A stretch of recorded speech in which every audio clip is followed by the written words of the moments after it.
শ্মশান যাত্ৰাত কফিনৰ প্ৰথমটো গজাল মাৰিলে ভাৰতে।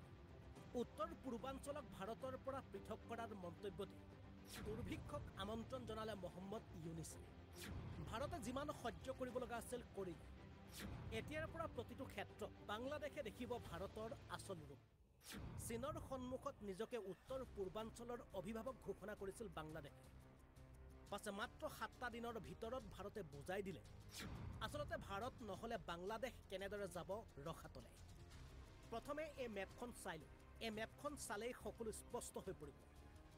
মহম্মদ ইউনিছে কোৱাৰ দৰে উত্তৰ পূৰ্বাঞ্চল লেণ্ডলক অঞ্চল ঠিকেই, কিন্তু উত্তৰ পূৰ্বাঞ্চলৰ অভিভাৱক নহয় বাংলাদেশ। মেপ চালে স্পষ্ট হয় আচলতে লেণ্ডলক ৰাষ্ট্ৰ কোনখন হয়। বাংলাদেশক আচলতে সকলো ফালে ঘেৰি আছে ভাৰতে। আচলতে বাংলাদেশৰ 4094 কিলোমিটাৰ সীমা সংযুক্ত হৈ আছে ভাৰতৰ সৈতে। ইয়াৰে প্ৰায় 271 কিলোমিটাৰ সীমা বাংলাদেশৰ সংযুক্ত হৈ আছে ম্যানমাৰৰ সৈতে। এই দিশৰ পৰা চাবলৈ গ'লে ভাৰতৰ বাহিৰে বাংলাদেশৰ কোনো গত্যন্তৰ নাই, আৰু সেইবাবে বাংলাদেশৰ অনুৰোধত 2020 চনত ভাৰতে বাংলাদেশৰ সৈতে এক চুক্তিত স্বাক্ষৰ কৰিছিল। আচলতে সেয়া চুক্তি নাছিল, এক প্ৰকাৰে বাংলাদেশৰ ওপৰত ভাৰতৰ এক সহানুভূতি বুলি ধৰিব পাৰি। আৰু সেই সহানুভূতিৰে বাংলাদেশক বাণিজ্যৰ বাবে সম্পূৰ্ণ বিনামূলীয়াকৈ ভাৰতৰ সকলো জাহাজ বন্দৰ ব্যৱহাৰ কৰিবলৈ অনুমতি দিছিল ভাৰতে। লগতে ভাৰতৰ মাটিৰে ভূটান নেপাল আদি দেশলৈ সামগ্ৰী ৰপ্তানি কৰাৰ ক্ষেত্ৰত বাংলাদেশক অনুমতি দিছিল ভাৰত চৰকাৰে। আৰু ভাৰতৰ মাটি আৰু ভাৰতৰ বন্দৰসমূহ ব্যৱহাৰ কৰি বিলিয়ন বিলিয়ন টকাৰ বাণিজ্য কৰি আছিল বাংলাদেশে প্ৰতি বছৰে। কিন্তু ভাৰত বাংলাদেশৰ সামান্যতম কূটনৈতিক জ্ঞান নথকা মহম্মদ ইউনিছে চীনত গৈ যিটো দাং ফুটনি মাৰিলে তাক লৈ খৰ্গহস্ত হৈ পৰা ভাৰতে বাংলাদেশৰ শ্মশান যাত্ৰাৰ প্ৰথমটো উপহাৰ দিলে ভাৰতে।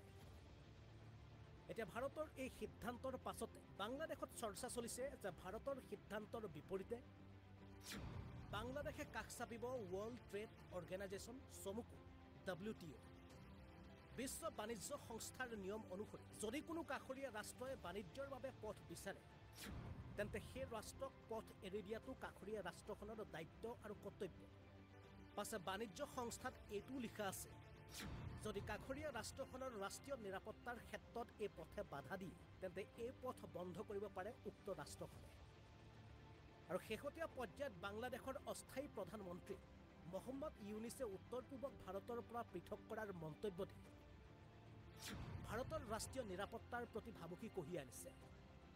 অৰ্থাৎ ইয়াৰ পৰা এটা কথা স্পষ্ট হৈ পৰিছে যে বিশ্ব বাণিজ্য সংস্থাৰ কাষ চাপি লাজ পোৱাৰ বাহিৰে বাংলাদেশৰ এতিয়া একো উপায় নাই।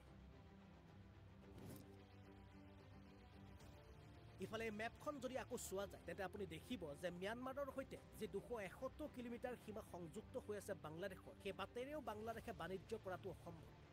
কিয়নো ম্যানমাৰৰ এই সমগ্ৰ অঞ্চল সম্পূৰ্ণৰূপে ম্যানমাৰৰ বিদ্ৰোহী সংগঠন আৰাকান আৰ্মিৰ দখলত আছে।